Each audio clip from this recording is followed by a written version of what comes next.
Allianz. Supporting all 32 counties through the Allianz Leagues.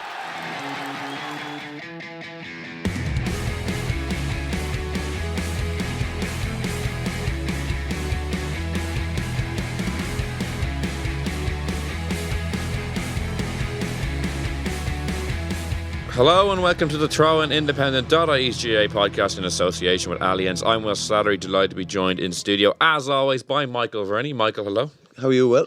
We are back another year of Allianz League action. That was the first weekend just gone. You were down in Salt Hill in Galway. Did you enjoy your weekend of hurling and football? I did. I didn't get to go to the arcades in Salt Hill like I usually go when I'm down there. But yeah, it was brilliant.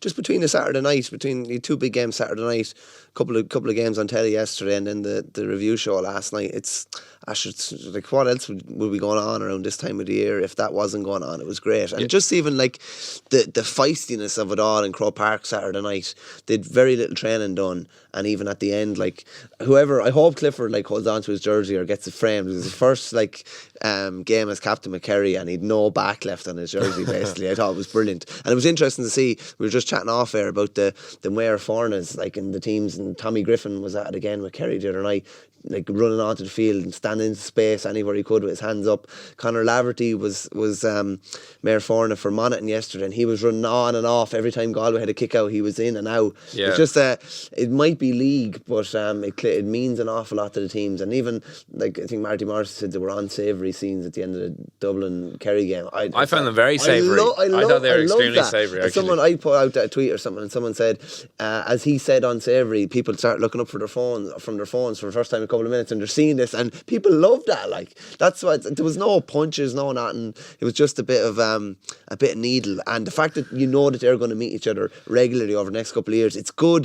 They have a healthy rivalry, but there's a bit of spite as well, which is also good. And it brings back the great moment from last year's clash in Tralee, where Jim Gavin just walked past the melee as it was unfolding and didn't even look at it, didn't even register. It doesn't get any better than that for me, to be honest. That's the most personality Jim Gavin probably ever showed in his time. It was top class. Yeah, it's top class. We're going to be joined by Conor McKeon and Tomás Ó Sé to discuss that game and plenty else in a couple of moments. And also later on in the show, John Milan will be on the line to discuss an interesting weekend of hurling action. But first, very disappointed to hear, Michael, that you didn't stay up for this year's Royal Rumble. I'm pretty sure you gave us a breakdown of it last year on the podcast. I was hoping to get your sense of what unfolded in this 30-man over-the-top battle royale, but alas, you didn't watch it this year. I'm sorry. So what's going on? I can tell you the results and all if you want, because I did check them up this morning. And Becky Lynch, the Irish star, she held on to her Raw women's title. But no, I didn't stay up. No, the wrestling has kind of deteriorated. There's actually a new kind of show in town now. It's called All Elite Wrestling, and I'm kind of more into that now than really? WWE. Is it like the WCW, WWF head-to-head battles? Kind of, yeah. They do a show on Wednesday, and the WWE do a show on Wednesday now,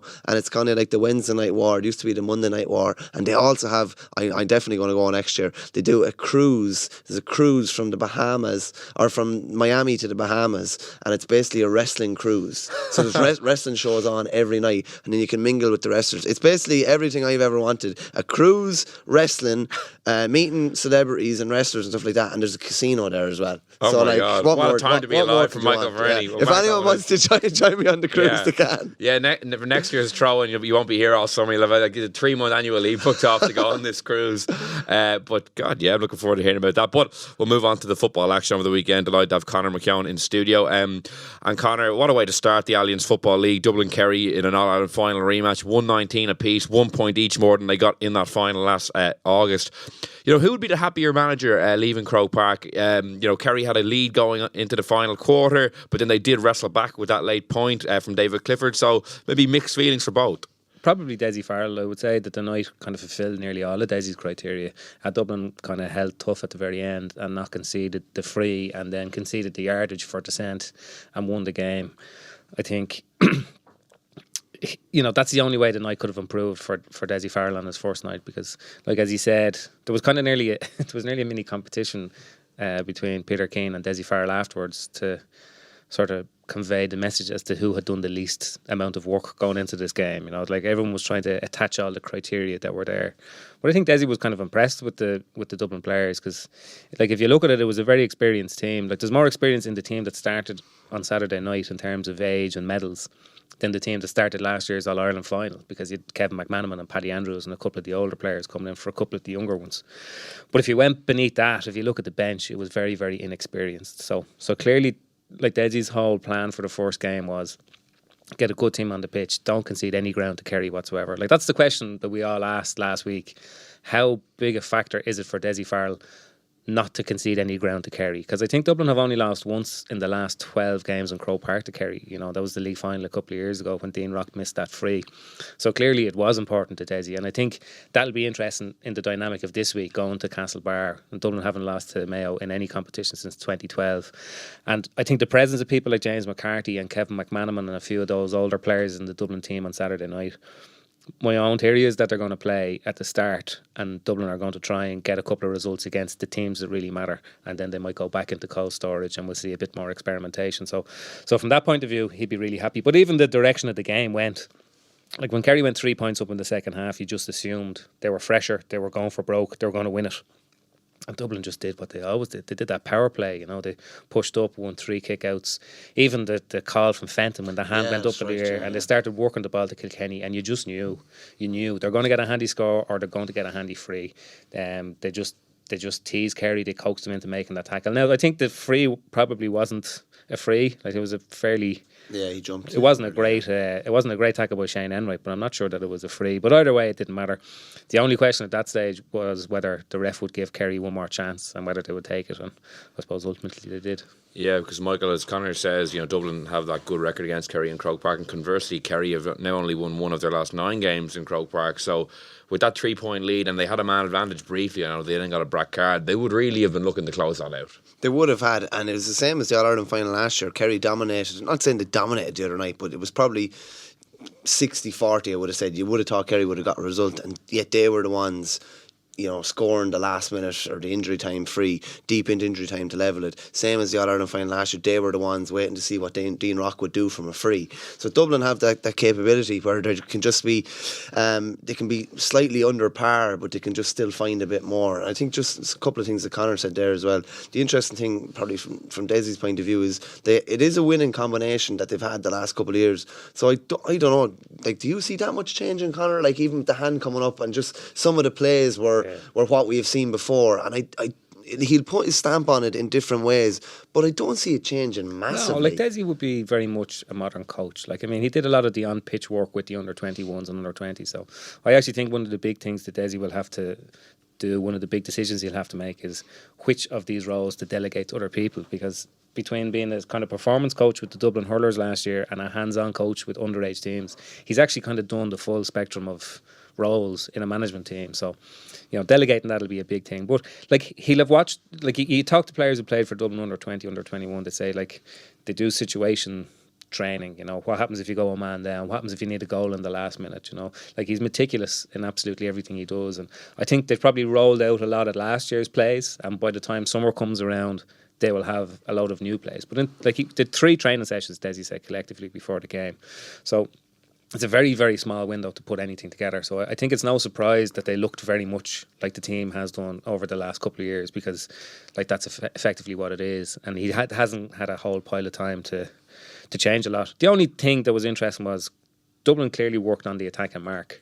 They didn't get it much in the first half, but towards the end, the one that Kieran Kilkenny took, it was the perfect pass, the perfect height. All the other Dublin forwards had all evacuated the 21, so it was basically Kieran Kilkenny in a one-on-one with Shane Enright, and he won it out in front of him and he took the score. And he's just going for a catch. He's not going for any other player to put down. It was just solely the catch. And it wasn't even over his head. But it's funny, it wasn't even over his head. It was right in front of him. If the advanced mark wasn't in play, like, there was 2 runners on his shot, like, that would have been a really good goal chance if you know, in the old rules. Yeah, like, he wouldn't have stopped. He wouldn't have kicked the point. There was 2 men running off his shoulder. That could very well have been a goal. That's just one of the things just maybe to keep an eye on. Just the chances that don't materialise, because people are just, we'll take the mark here. Yeah, and it was interesting. Even in I was in Salt Hill yesterday, and there was a ball played into Conor McManus about 35 yards out from goals, and he was just given a couple of yards, and it was just a handy little kind of a dink ball from outside the 45, and you're just kind of waiting for him to, you know, take a sidestep, and it's just a mark. There was one like in the Donegal Mayo match as well. That was a really one.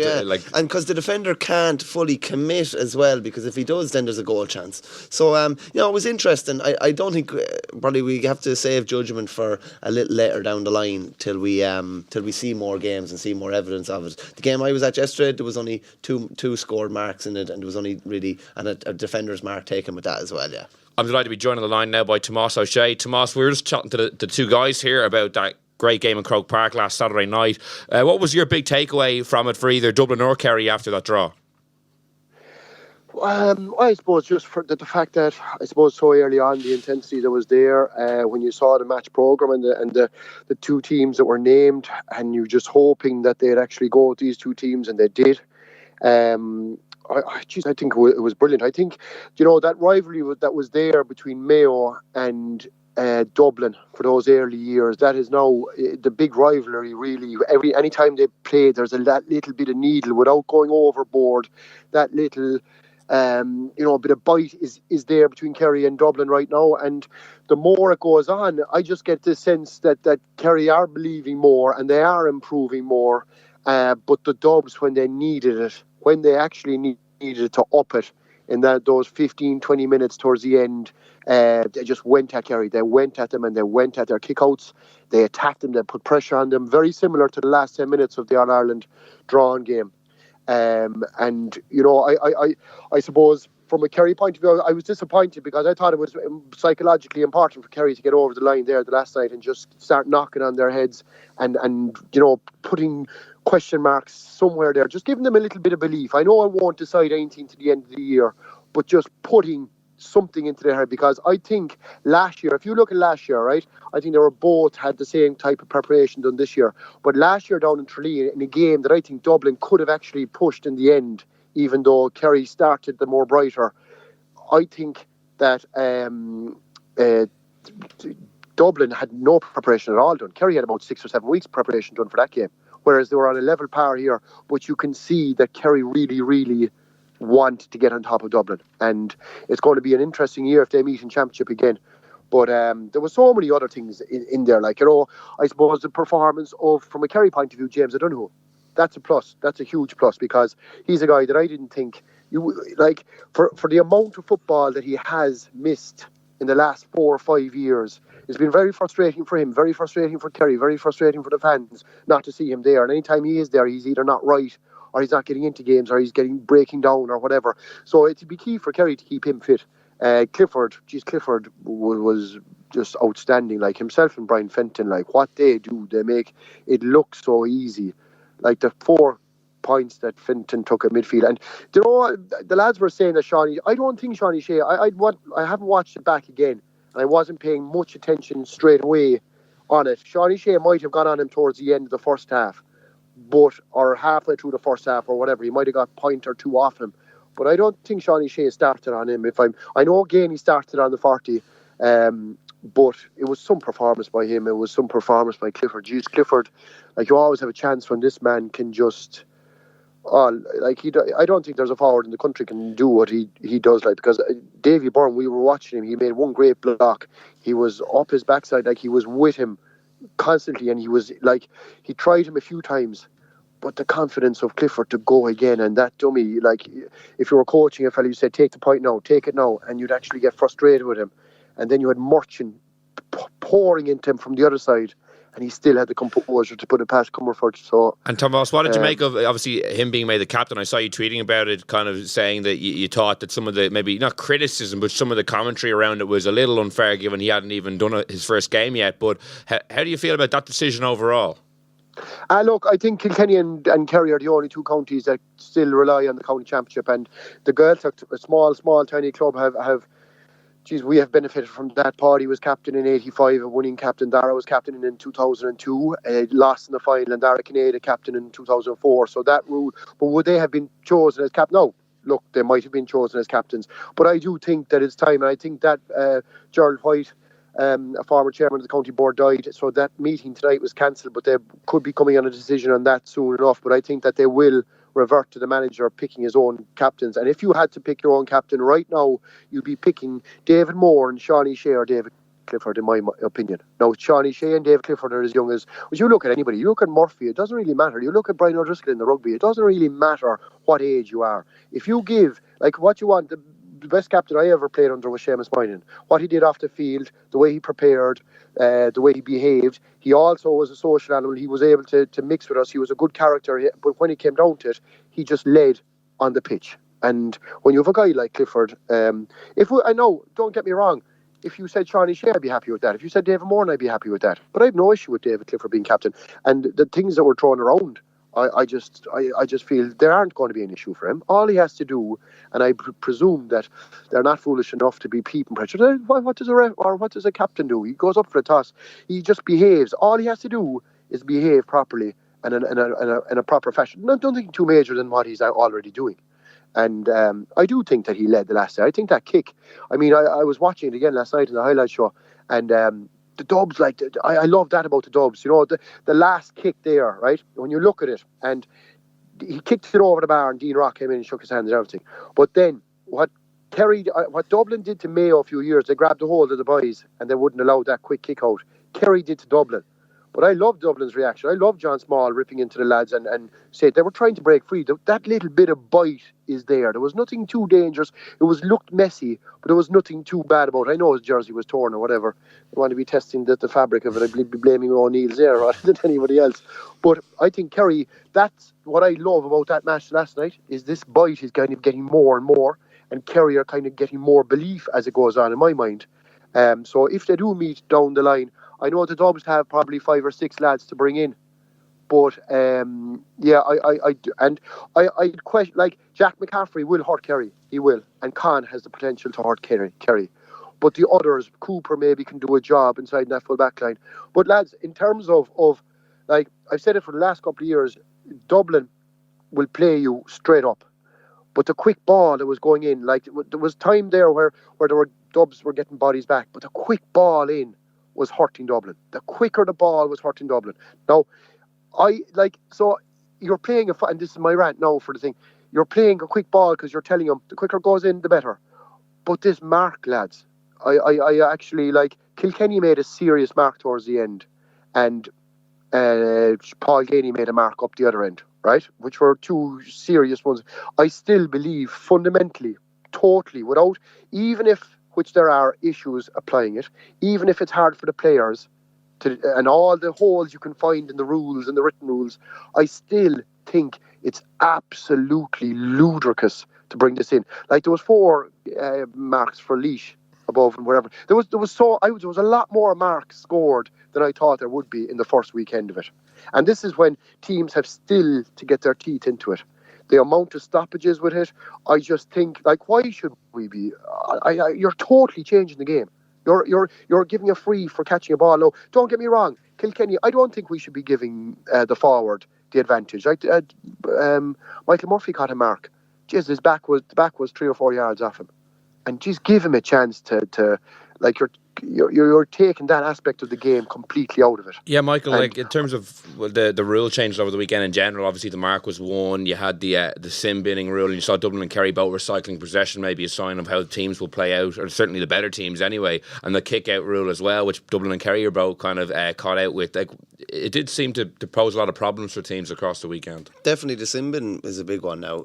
You will see teams playing down the clock. Even Conor McCarthy got one yesterday for Monaghan, and I'd say it was about a minute and a half before play resumed again. So they were starting with 8.5 minutes before it even started. The kick out as well. There was a couple of times yesterday, Conor Gleeson in goals for Galway, the short little kick, it has to go outside the D obviously, and there was a couple of times where it's just a little dink and the defender has to wait at the edge of the D or it's going to be a throw in. The defender was waiting and he could have been robbed a couple of times, and we saw it was problematic in the Dublin and Kerry game as well. There's going to be a fair bit of teething problems. The sin bin is a big one though. It's big to be down a player. It fundamentally changes your approach to the game. You will see more cynicism coming in, and teams will try and run down the clock and use little tricks here and there, but to be down a man is a massive one. It's a big change. The other thing as well that kind of went unnoticed was, and Peter Kane brought this up on Saturday night, was that when the sin bin ceased to be a kind of where you had to substitute it, when it became redefined as a sin bin, the black card, they reduced the number of substitutes from 6 back down to 5, and Kerry lost Adrian Spillane and Begley in the first half as well to injury. So they'd only 3 substitutions left. And I remember looking down at Clifford with about 2 minutes to play in the game before he took that free, and he looked like he was nursing a hamstring. And I think they would have actually taken him off had they any substitutions left over. So like reducing from 6 to 5, particularly with the attrition rate in these games, and particularly this time of year when players probably aren't in the whole of their health, it's going to have an effect. Like teams will be finishing games with a fella kind of limping around in a corner forward because like 5 substitutions nowadays, like it's quite limiting, you know. Yeah, Tomás, what did you make of the other rules? Yeah, well, the black card, I think if you watch the second half, I think Kerry were cute enough. Like, obviously Eric Lowndes didn't start the second half, right? And I think Paul Murphy kicked the first 2 points, and he was a spare man. And I just said, I was standing beside Kieran Whelan, and I said, Paul, they're cute enough. Paul Murphy is a good ball player. He hasn't gone forward at all in the first half, but he is the spare man. He will bomb forward. And he got the first 2 scores. So I like the fact that a black card now, you are hurt. And it was the Graham O'Sullivan one that actually brought Dublin. Kerry were 3 ahead at the time, about 8 or 9. No, I know there was at the time, and I think that's an issue with the new rules, that there is going to be like 6 minutes was called, and it was 9 minutes before the game ended. Like, and I know the ref is probably genuine enough cause for that, but I do think that the idea of the black card is hurting teams. But like the Dubs, and I was keeping an eye on it, like, and we were laughing actually because the Dubs went down twice in Eric Lowndes. But there's other ways, like you can you can take, I don't know what official time you have to take a free, but you'd be telling your players, slow everything down, work it around, be sharp, even take out a goalie for a kick. How long does that eat into the time? You will have teams that will eat into it, and the other side of it would be that I think that if you get 2, geez, you're in trouble. You're in big trouble if you get a second black card. I do think the cynicism will be cut out a lot. I think players and coaches will be saying, lads, 1 black card, we're in trouble. 2, it's curtains really, because you are in serious trouble then. But I do think, like, the other one, I just hope to God there's leadership shown here. And like the reason that the mark was brought in was because that there was defensive stuff. And when was that defensive stuff, lads? It was seriously, no, it was like when the Dubs taught the rest of us how to beat the Donegals and the Tyrones.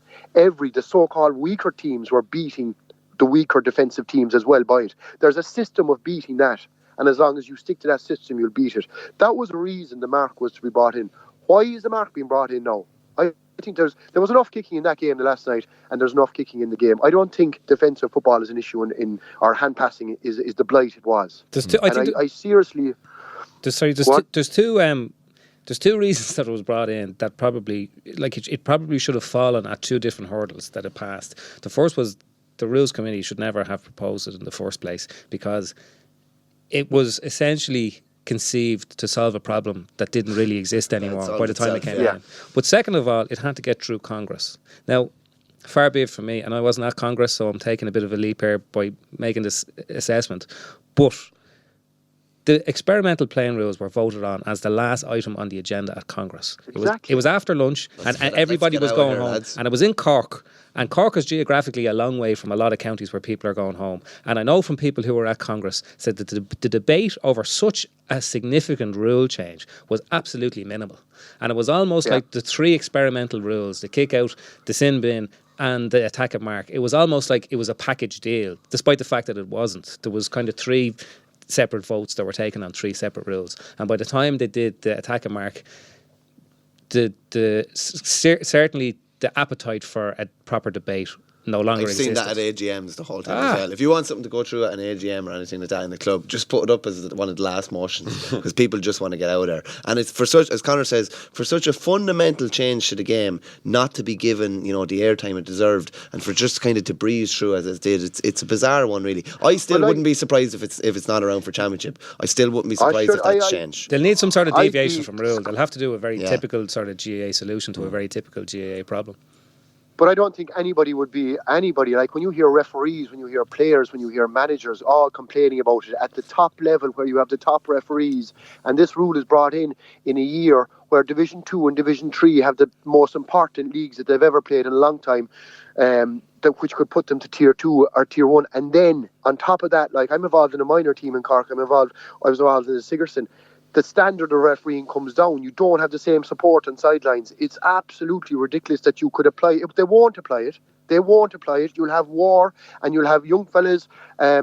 You're, like, I can't understand. You're coaching young fellas, right, for a certain way for years. 25 years old now, 15, 16, 17 years, and now you're changing it. There's frees being given for catching balls around the place. I just think, it beggars belief. And Conor said it the way it was introduced. 6 minutes they spent on that. 6 minutes inside in Congress to change the whole game of football.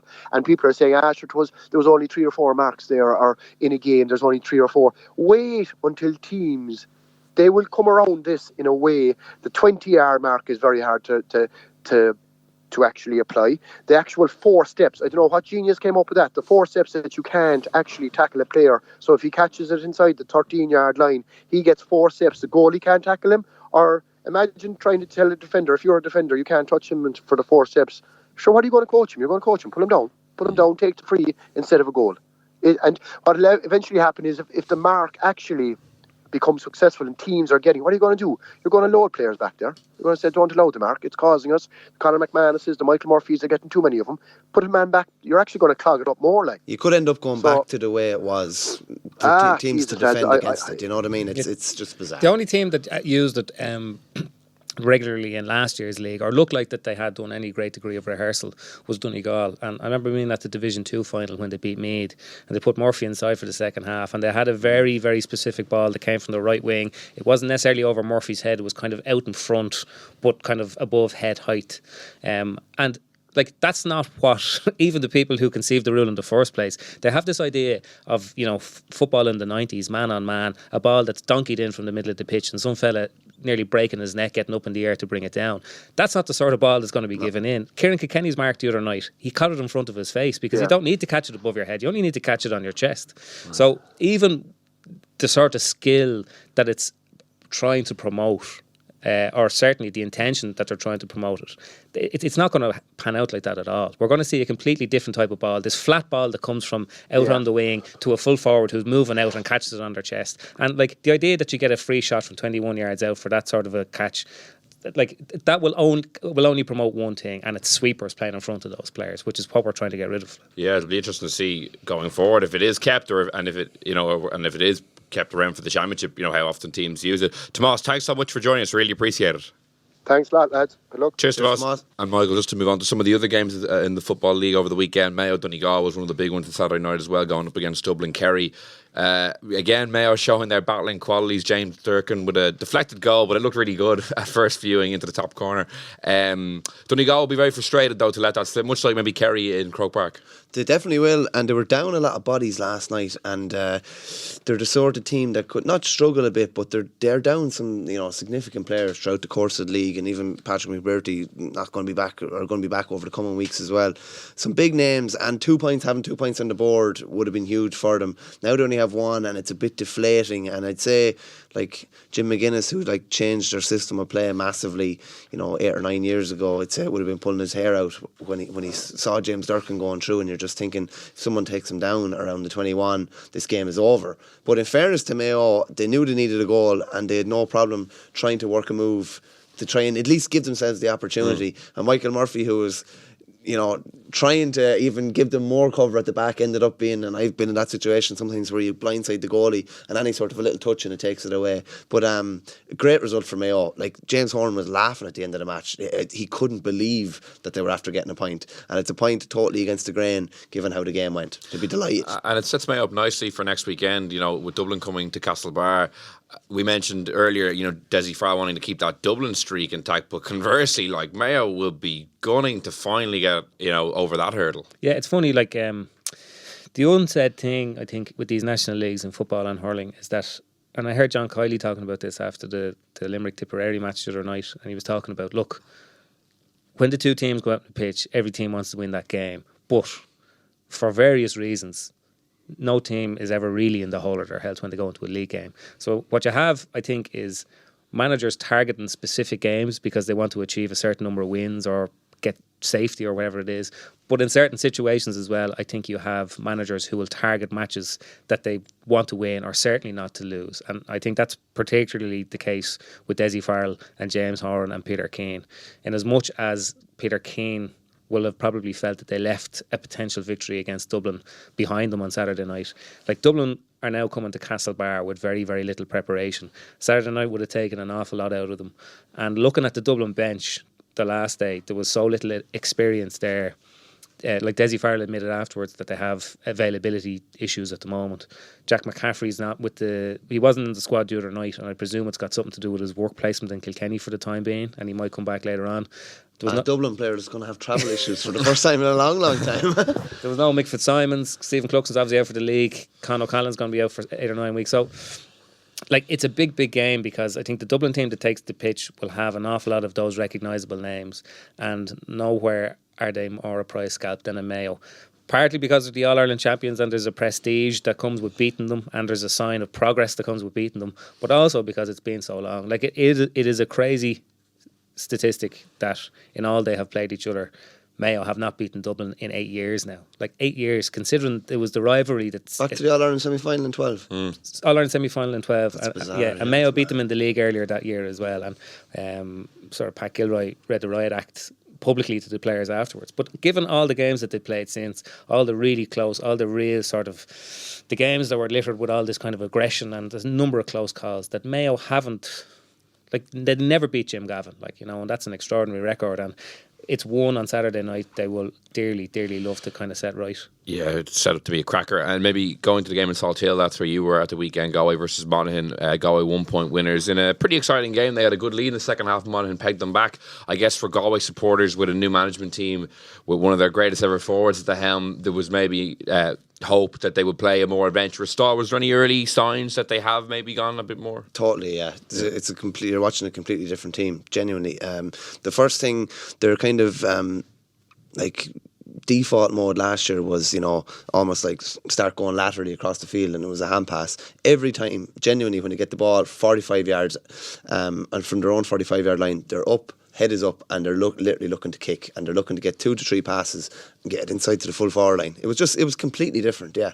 Totally different. It's funny, so early on, it's already kind of really identifiable. Yeah, and usually you'd fall back into your old habits that you've had for the last couple of years, and they didn't, even when they were chasing a victory at the end, when it looked like Monaghan were going to take something off them, they were still trying to do the right thing the whole time. Now, the execution was off a good few times, and there was spilled balls inside and things like that, but they seemed to be always trying to do the right thing, which was very interesting. Even for the goal, Shane Walsh got the ball on the 21, maybe just at the ball stopper on the left hand side, and he could have just turned back in and kicked it over the bar on his right foot, and he just played this lovely pass across 20 yards across. Michael Boyle handed into Rob Finnerty, sidestep around Rory Beggan, and a goal.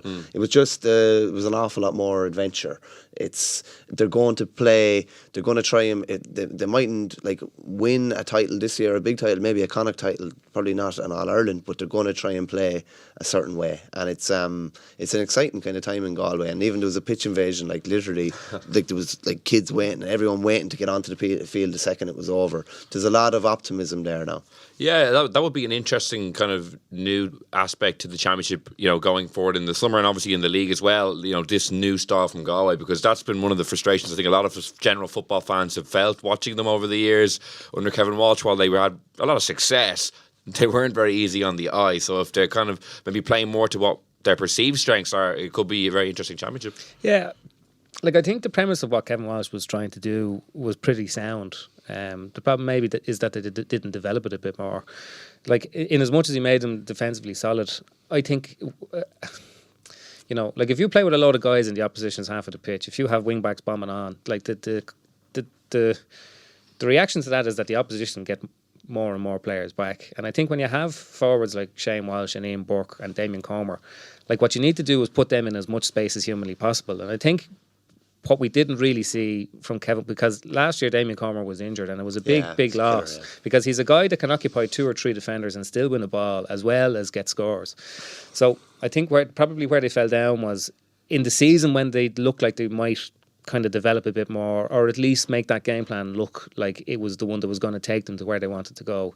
They shipped some bad injuries, because if you have, like, Ian Burke is a wizard, you know. Shane Walsh carries the ball as well as any footballer in the country. Comer, like, an amazing sort of threat up there in his own, and they've other guys as well.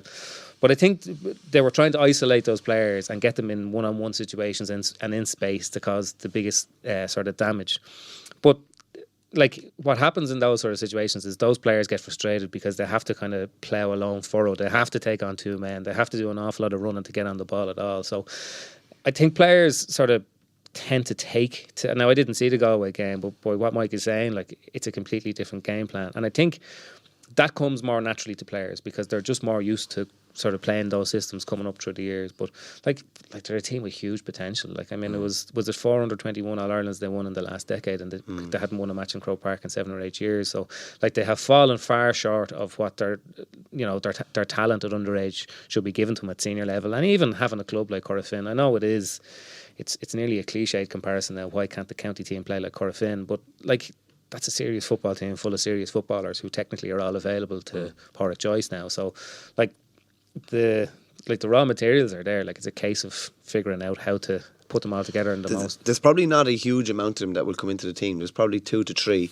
but they're going to be coming into a team that are playing a similar style to what they play. Far more similar style than they would have been used to. Just an interesting one on Monaghan. Monaghan fought back unbelievably well yesterday. It looked like Galway were going to pull away at the start of the second half, and one of the features of their game was like we all kind of saw Graham Briody from Laois coming out the field, and Rory Beggan was like out the field more than he was in the goal yesterday.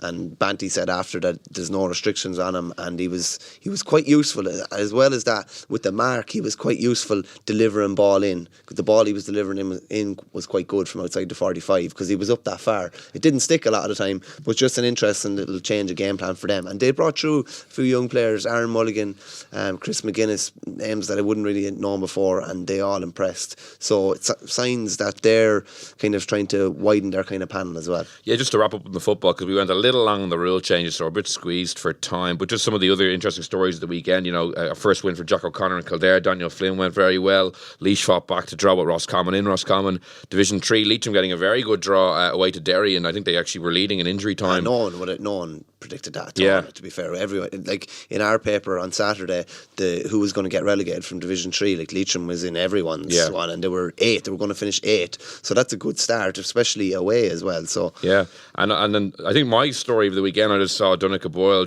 brought it to my attention, is that Paddy Cunningham playing for Antrim for the first time in 6 years against Wexford. They got the win. He kicked 6 points as well, and he's been battling Crohn's disease for a number of years as well. That's a great story. So besides Leitrim, any kind of other team jump out to you? No, Offaly performed reasonably well against Cork for 40 minutes, and then Cork kind of pulled away. Cork got 9 points off their bench. Interesting, there's kind of pressure on Cork now because they're playing Kerry in the Munster semi-final. There's pressure on them to get promotion, and they kind of did what they had to do when the game was there to be won the other night. Tyrone started well against Meath, the other Division 1 game that we didn't mention. Darren McCurry looks like he's back to form. Yeah. Last word for you in the football corner. Any of the teams jump out to you? No, I thought what was an interesting situation was Meath's goalkeeping situation. Right? Andrew Colgan got injured in the warm-up. Who's their first choice? They went with Dominic York, who would have been making his debut, and then they brought on Barry Dardis, who would have played as a forward last year. He had a bib on, didn't he? Yeah, so clearly, like it was a case of the kickouts weren't going long enough. But I think, again, talking about teams who were kind of targeting games, I'm sure Meath would have gone after this one. I know it was an Oma, but if you look at Tyrone historically in Division 1, it tends to be a very split campaign. They start off poorly and they finish well, like the kind of the cliched build up towards the championship. And I think Meath probably would have saw a win there for them. But when you're in a situation where you have to bring on a guy who's not a goalkeeper to play in goals, and just looking at the Meath attack there, I know they're down a couple of bodies, but they're going to struggle in Division 1 unless they bring through. They brought on 2 guys the other day, or yesterday. Jack O'Connor is one and Matthew Costello is another. They're both under 20s. And Shane Walsh, who didn't play, is an under 20 as well. And these guys have a lot of talent, but they're very young. And just looking at that attack, they're going to need an injection of talent at some stage. Now, ideally, you'd hothouse these players, those 3 guys, for the next couple of years. But it might be a case that Andy McEntee is just going to be forced this year to fill a really, really young attack, because if they don't start to win soon, particularly after losing their first game, and if they go away to Dublin and Croke Park in March as well, like if they don't start well, they're going to be under serious pressure in Division 1. Well, that's it for football. We'll now move on to Allianz Hurling League chat, and I'm delighted to be joined on the line by John Milan.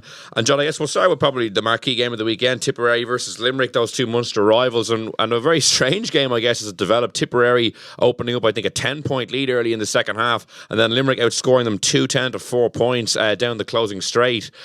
So I guess John Kiley will probably be the happier, but even afterwards, Liam Sheedy was talking about some of the young players he blooded, so both managers seem to take something from it.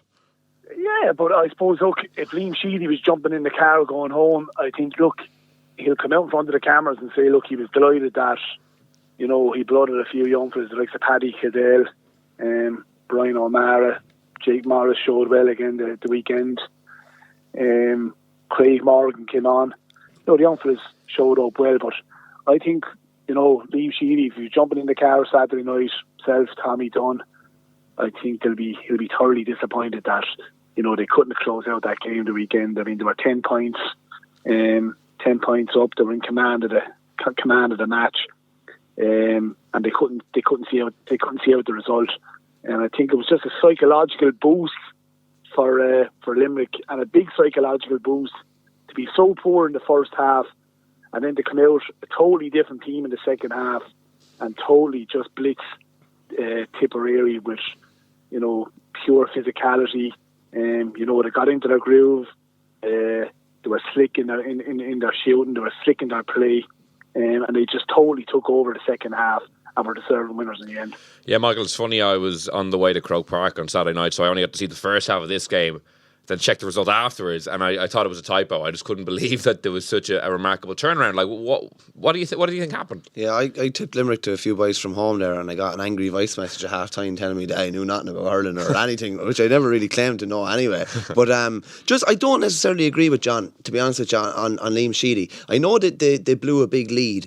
They'd nothing done. They blooded 3 or 4 new players, and like, I think it's a perfect scenario for them. If they'd won, just say the second half, you'd say it was a draw match the second half and they won by 8 or 9 points. You know, the talk is about Tipperary. I just think it's a perfect scenario for them, genuinely. They blew a big lead, very little training done. He kind of has a stick to beat them with now. They've been brought back down to earth a small bit straight away at the start of the league. And I don't think he'll have any trouble motivating them for the rest of the league now. That's just my own thoughts on it. There's also, you could say, possibly Limerick getting into their psyche. Limerick can beat this Tipperary team. They've beaten them the last, 2 or 3 times in big games. The Munster match was a dead rubber last year, the last round robin game.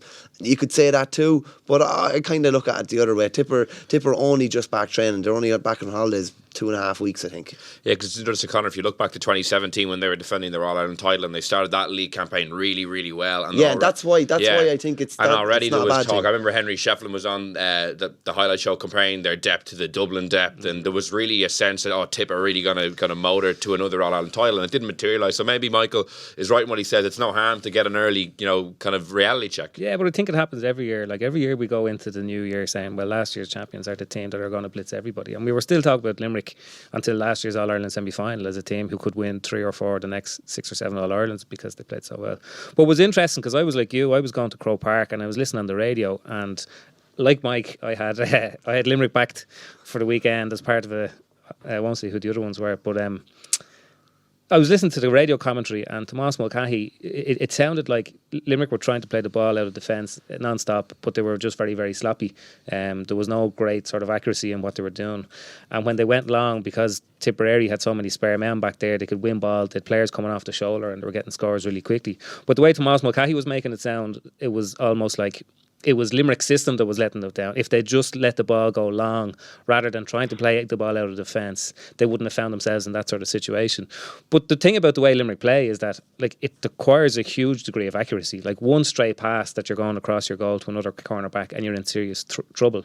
And all that seemed to happen was that they did it better in the second half. Like they were more fluid. Yeah, they were more direct, but they were able to pick out their men. Like, there was, just watching the highlights clip last night, like, there's guys like Aaron Gallan who'd kill you with his touch, like, and he was like fumbling balls out in front of him and giving the ball away, and like that sort of stuff, just it's not a real sort of reflection on what the Limerick team are about. And I suppose from that point of view, whatever about Tipperary fading in the second half, I don't think it was any great surprise that Limerick turned up the intensity in the second half. But I thought William O'Donoghue added a lot to midfield. He just, that physical presence, he was anticipating where balls were going. He was taking the chance, coming off his man, making interceptions and playing very easy. I think he set up both goals and the finishes were really good. So, yeah, like it's funny, like we're so starved of the league because it hasn't been on in so long that when it comes back, you know, we're kind of amazed by a game where the team comes back from 10 points down, but by the end of the league, you're sitting around going, well, look, that's the nature of this competition. It doesn't make any sense.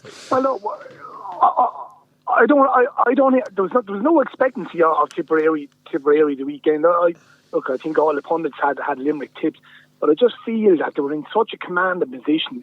10 points is one hell of a lead, and to let it slip, I think it was just a little bit of a psychological booster, albeit we're in the month of January. Look, coming at the end of January, you know, it's a long way away from the summer, but I just thought it was just another little psychological booster for Limerick coming off of last year, and particularly, you know, in the manner in which they won the game, coming back from being 10 points down. I think John Kiley will take huge belief out of that going forward for Limerick, and if they are to meet Tipperary again. Yeah, and talking about psychological boosts, it was Liam Call's first league game on the Waterford sideline, and I know they had a good league campaign last year, obviously reaching the final, but given how the championship was so disappointing, it's good to get an early win on the board against Cork, you know, and especially with the way Cork fought back and Waterford still held them off. No, I think that's a big win. There were 2 goals down before the game had barely started, and you're thinking Cork could run riot here, and you're thinking then, you know, Austin Gleeson's up in the stand with an injury, Jamie Barron is up in the stand, Kev Moran is there, Ty de Bourke is there long term, Philip Matney's retired, Noel Connors is no longer there, and then you're thinking, Jesus, this is not the start that they wanted to get off to, but they bounced back brilliant. Couple of new players. I have to admit, I never heard of Iarla Daly until yesterday. Thought he was outstanding wing back. Callum Lyons brilliant again. Stephen Bennett and Kieran Bennett hit 5 from around the middle of the park. 16 points between Kieran and Stephen Bennett. Yeah, it's serious going. The one thing, the reason Liam Cahill gave for Noel Connors and Maurice Shanahan being dropped was that he didn't think that they had the energy to play the style that he was going to play, and it was a really high octane style that they were playing, very, very dynamic, moving the ball very, very quickly, and a lot of movement involved in it as well. So it'll be interesting to see how they play out, but it's a perfect start. It's a perfect start for him. No one really expected too much out of him at the weekend, so it's an ideal result. Cork on the flip side, though, oh Jesus, like it's kind of really the recurring team. Like you just don't really know what you're going to get from them, and it's just the real kind of manly tough stuff. I don't know, when it's put to them, they just don't seem to have the answers. That's over the last couple of years. So Kieran Kingston probably be scratching his head. He's been looking at them for the last 2 years, and he's probably been thinking, if I was there, I'd do this, this and this. I know it's only early and it's only January. And they're always slow. Yeah, but I'm sure he would have been trying to change that though as well, you know. But great start for Graham Catlin, in fairness. Yeah, John, what's the kind of the mood in Waterford Hurling at the moment? Like the third manager you've had in 3 years. Obviously last year was so disappointing, but a good win at the weekend. But overall, like what's your feeling around the team at the moment? Yeah, I suppose everyone was kind of taken back by Noel Connors and Morris not being a part of the panel. Yesterday, I suppose we didn't know what to expect. A massive crowd turned up, and I was totally blown away. I wasn't expecting what I seen yesterday. When I seen both sides were named Friday night, I expected Cork to win the match. Great credit to Liam Cahill yesterday. I mean, it was very refreshing to see all the newcomers in there. Dessie Hutchinson, Neil Montgomery, I thought he worked very hard. My own clubman Jack Fagan, he came down from Meath, done very well as well. Callum Lyons pushed on from last year. Iarla Daly, very good minor the last couple of years. And there's another lad coming in as well, Michael Kiley. He's out injured at the moment. So, we've been hearing the last couple of years that, the hurlers are not there in Waterford. And, I think what Liam Cahill, by doing it, by making the call with Noel Connors and Maurice Shanahan, albeit I was very, very disappointed for the two lads, he's really made a statement that there's no one safe, lads.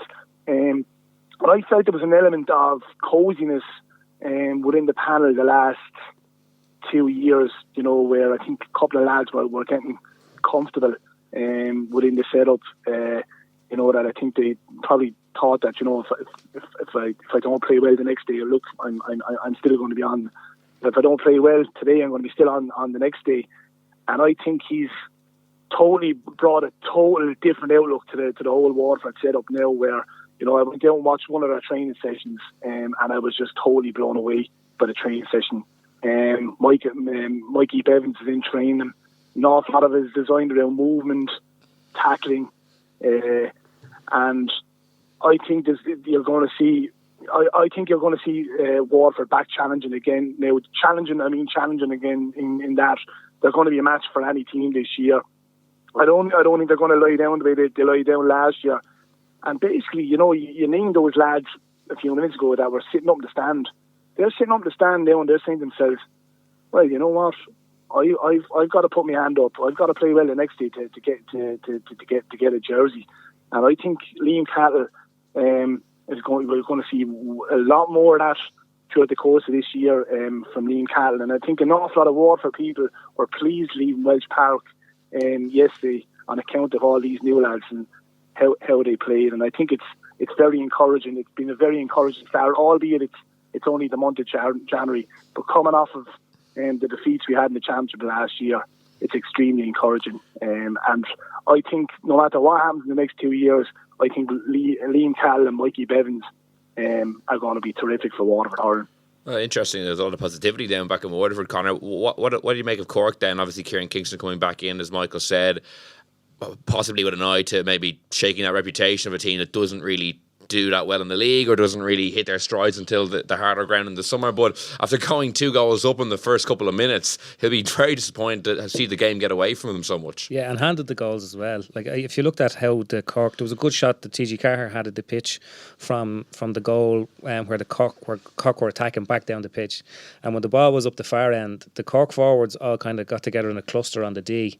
And it just meant that there was, because Waterford were going man to man, it meant that there was space all around them. So they'd empty space, 20 yards left, 20 yards right. So you thought, okay, well, they're going to pad little balls into the wings, and the wing forwards are going to come out, and Lahan's going to come out, but they actually went direct. And the first goal just came out of 3 forwards and 3 defenders all going for the ball. The ball scoots in behind and there's nobody back sweeping. Like, it's the sort of thing you see in a club pitch every Saturday morning.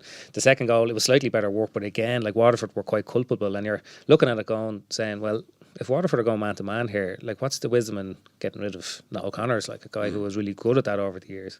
But they sort of got back into it. I don't know, it's funny, like, it's like the Kieran Kingston thing, like, he was unanimously sort of popular with the players, and that's a good start, in Cork. And Ger Cunningham is there, and Ger's coaching record, I know he had his struggles in Dublin, as a man manager, but his reputation as a coach is really, really high. So, like, they look like they have a really good setup, but and like, they'll be sort of tactically astute and all the rest of it. And I don't want to reduce this sort of analysis on Cork to its very base level, but like Mike says, when it comes down to the tough stuff, when it comes down to the really gritty stuff, and in this case in a league match at the last Sunday in January, like, it was put up to them and they didn't have it, and from that start they should have hammered for home, because, like, I thought Kingston was their best forward. I thought Damien Cahallam was one of their better players of the day. But, they've just fellas who kind of come in and out of the match, and that there's nobody sort of really leading the team, if that's not too kind of simplistic way of putting it. Yeah. It's funny because I was interviewing Alan Cadigan about 2 weeks ago,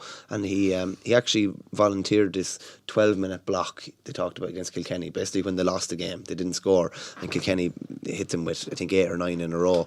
And it was just kind of like little blocks like that during the game yesterday, where they're just kind of anonymous in different areas of the field, and the game just kind of passes them by. So that'll be the number one thing for Kieran Kingston, to get into them, that they're consistent over 70 or 75 minutes, because they just haven't been over the last couple of years. Yeah, and you look at yesterday again. I mean, they scored 3-17. I mean, you scored 3-17 in the month of January. That should be good enough to win any game. I mean, it doesn't seem to be a problem up front. The problem seems to lie at the back, and he's got to get number 3 right. He's got to get number 6 right. I thought Robert Downey played well at number 3 yesterday. He could be the solution to the full back position. Tim O'Mahony, centre back, I don't know if he's the answer to the centre back. I think where I play Tim O'Mahony if I was Kieran Kingston, I think they need a target man. I'd have Harnedy one wing, and I'd have Tim O'Mahony the other wing, and maybe a Conor Lahan in centre forward, and then go and try and find a centre back. But I think Robert Downey was a big plus for him yesterday. I think they've got to get Colm Spillane back in corner back, and he'd be a big plus for him. But they've got to find a number 6 if they're going to go and challenge him for All Ireland honours this year. And you look at as well, like a team like Limerick, how much pressure that they put on the ball in the middle third when they play the game really well. I know they get criticised maybe for dropping their half forwards deep, but like Kieran Bennett, now don't get me wrong, he's got some great scores yesterday, but like there were Waterford players getting free shots from 60, 70 metres out the pitch, you know, and that's where you'd look for. Like Aidan Walsh didn't have his greatest game yesterday, but presumably that's what Aidan Walsh is there for, and that's, you know, Bill Cooper last year, he was seen as a massive loss against Tipperary in the first championship game when he got injured in warm up. That's what he brings to that area, a load of energy, an awful lot of aggression, a bit like William O'Donoghue when he came on Saturday night for Limerick. So yeah, I'd agree with John about those key positions, that they do tend to be historically a problem for Cork, or have been over the last few years, but they just have to, like, they have to be more intense around the middle. You can't give fellas shots from 50, 60 metres with loads of space in front of them, because they'll kill you. And just on what Conor said there as well, it wouldn't happen against many other teams where lads can strike the ball standing up over the bar. Patrick Curran, I think, did it twice. Stephen Bennett definitely did it once out in the wing. You just wouldn't be afforded that space against most other top teams. Yeah, and certainly not against Kilkenny, John, who had one of the more impressive victories of the weekend against Dublin. I think Kilkenny had just 6 of the players who started last year's All-Ireland final, so it wasn't by any means their strongest team. Yet I think they were 12-point winners against Dublin in the end. What did you make of Brian Cody's side's effort? Yeah, well, I'll be straight with you. I mean, again, when I've seen the sides being named Friday night, I mean, you can't really judge anything until you see the sides being named. But when I've seen both sides being named Friday night, I thought if there's anything about Maddie Kenny and this Dublin side, I thought they'd go to Nolan Park, not being disrespectful to Kilkenny, they'd go to Nolan Park and they'd lay down a marker and they'd beat Kilkenny, going off the back of the personnel that Kilkenny are down. And I thought, look, I know it's only the month of January, but I think it's hard to judge Kilkenny on yesterday and how good they were, because I honestly thought Dublin were atrocious. Yeah, that's it's very accurate. Like they showed nothing yesterday, and you'd probably be closer in the Dublin hurling circles than I would. But they showed very little yesterday at all. Yeah, I think Dublin would probably be slow burners this year's league. When Matty Kenny came to review last year, I think he probably found that Dublin actually, for loads of different reasons, partly to do with injuries and other stuff, but Dublin actually lost a bit of energy as the summer went on. And I think Matty is going to be quite meticulous about how he plans this year. And the first 2 league games, the Kilkenny game and the Laois game before the week's break, I don't expect to see. Now, you know, obviously I don't think they'll like losing to Laois in Parnell Park last Sunday, considering what happened last year. But like looking at that game, it's bizarre how many individual battles, probably every single one that Dublin lost. And Matty Kenny admitted himself after the game that Dublin lost about 80% of the breaking ball, and that just smacks of a team that's not physically able to do any more than that. And I think like it was a very bad display, and it looks bad. Losing to 12 points to a second string Kilkenny side, and they had 11 players Dublin from the team that lost to Laois, so they were much closer. So that's the bad old days for Dublin hurling. Like those days were supposed to be. But not only that, lads, they had numerical advantage for the best part of 44 minutes as well. Like, you know. Yeah, so I think that we'll probably look back at that result and saying, well, clearly that they weren't up to much at the very start of the league, because I know a few of those Dublin players were away over Christmas and they're only just back, and I think Dublin will be slow burners this year in the league, and I think they probably they're facilitated doing that because the likelihood of them getting relegated is very, very small, given that Carlow are in the division, you know.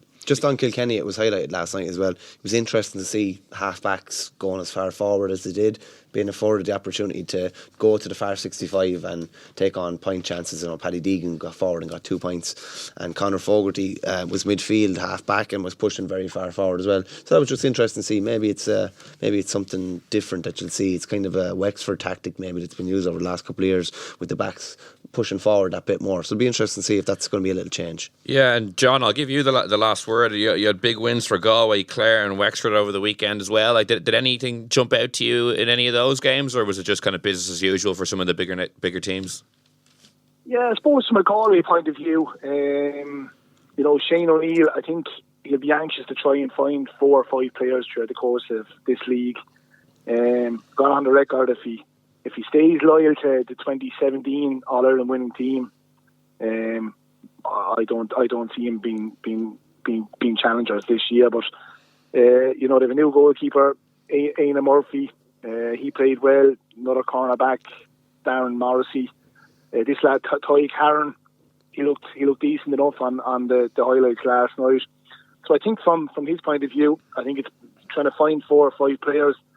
And then I suppose from Brian Lone, I suppose what was evident over the weekend was the positional changes. He had David McInerney midfield. He tried David Fitzgerald centre forward, and then he John Conlon. So he's probably trying to go with strength up the middle. And that game next weekend against Wexford, who had a very comprehensive win up in the Laois, that's going to be a mouth-watering prospect. And, as we know, there's no love lost between Brian Lone or Dave Fitzgerald, and I think both of those managers will be eager to win next Sunday's fixture. So that's one to keep an eye on next Sunday down at Wexford Park, and it's one I'm really looking forward to. Yeah, well, an exciting start to the league campaign and plenty more to come. John, Connor, Michael, thanks so much for joining me. Cheers, Will. Thanks, Will. That's all we have time for on The Throne this week in association with Allianz. Thank you so much for listening. We'll be back next week reviewing all the football and hurling action. And in the meantime, you can subscribe to us on SoundCloud, iTunes, or listen on independent.ie. So until next week, thank you for listening and goodbye. Allianz.